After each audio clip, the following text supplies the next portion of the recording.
পাগল হয়ে গেছে আমাদের এই চাঁপাই নবাবগঞ্জের হারুন আর হারুনের বউ। আমার মনে হয় ওদের পাগলা কুত্তা দুইজনকে কামড় দিয়েছে। এক লোক বিয়ে করে বাসর ঘরে রেখেছে, বউ এখনো বাসর ঘরে যায়নি। ওর শাশুড়ি যে বলছে, বৌমা কি করবা জানি না, আমার কিন্তু নাতি চাই। বলে, আরে মা সময় দেবেন না? কিছুক্ষণ পরে দাদি শাশুড়ি গিয়ে বলছে, ওই কি করবা জানি না, আমার কিন্তু পুতি চাই। বলে, দাদি শাশুড়ি একটু সময় দেন। দেবর আর ননদ যে বলছে, ভাবি কি করবা জানি না, আমাদের কিন্তু ভাতিজা চাই। বলছে, আরে সময় দিবি না? কিছুক্ষণ পরে স্বামী এসে বলছে, কই কি করবা আমি জানি না, আমি ঘুমিয়ে গেলাম, আমি কিন্তু বেবি চাই। মহিলা এবার ঘোমটা ফেলে দিয়ে বলছে, তোর বংশ কিসব পাগলের,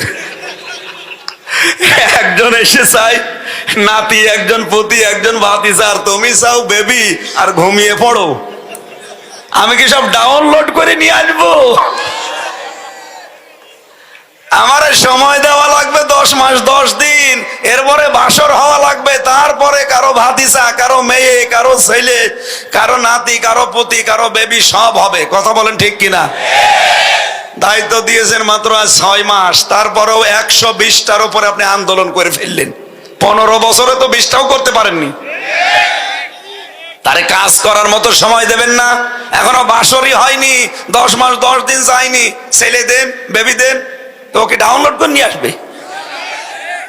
সুতরাং না, আমরা চাই খুব তাড়াতাড়ি, আপনাদেরকেও আমরা বেশি সময় দিতে চাই না, তাহলে ওই ডাইনি বসে বসে চিন্তা ভাবনা উল্টা পাল্টা করবে।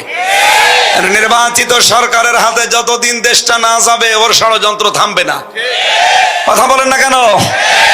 ষড়যন্ত্রের জাল ওখান থেকে পাতে, আর এখান থেকে কিছু মানুষ উস্কানিতে পা দিয়ে নিজের পেছন নষ্ট করে। এই যে জাহাঙ্গীর মেয়র, অবৈধ মেয়র গাজীপুরের, তার উস্কানিতে পা দিয়ে 2টা ছেলেকে মেরে ফেললেন, কতগুলো মানুষ হাসপাতালে।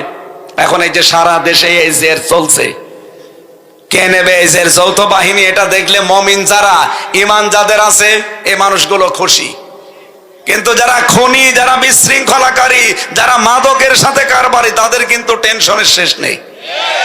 কে কথা বলছেন? সুতরাং আমরা চাচ্ছি আপনারা খুব তাড়াতাড়ি করেন, একটা চেয়ারেও যেন কেউ না থাকে। এরা যতদিন থাকবে ততদিন আবার নতুন নতুন করে রিকশা নামাবে, আনসার নামাবে। এই কথা বলেন, এজন্য তাড়াতাড়ি করেন ভাই, কোনো ওজনে কম বেশি হবে না। পদ্মা সেতু বানাতে 42,000 কোটি টাকা খরচ, অথচ এখন বিশেষজ্ঞ যারা বলছে এই টাকা দিয়ে 4টা পদ্মা সেতু বানানো যেত। কোথায় গেল টাকাগুলো? ওজন তো ঠিক মতোই ছিল, পরবর্তীতে 3বার বাজেট বাড়িয়ে এই টাকাগুলো কই? ওপর থেকে নেওয়ার সময় ঠিক মতোই নেয়, দেওয়ার সময় আর দিতে চায় না। এদের জন্য ধ্বংস। কে বলছেন? আল্লাযীনা ইযা ক্তালু আলান নাসি ইস্তাওফুন। ধ্বংস হয়ে যাক ওই মানুষগুলো যারা নেওয়ার সময় ঠিক মতো নেয়, দেওয়ার সময় আর ওজনে ঠিক মতো দেয় না। এদের কারণেই বাংলাদেশ ধ্বংসের দ্বার প্রান্তে। এই জন্য আমরা চাচ্ছি এমন মানুষের হাতে আমরা তুলে দিতে চাই, যারা নেওয়ার সময় ঠিক মতো নেবে, দেওয়ার সময়ও ঠিক মতো দেবে।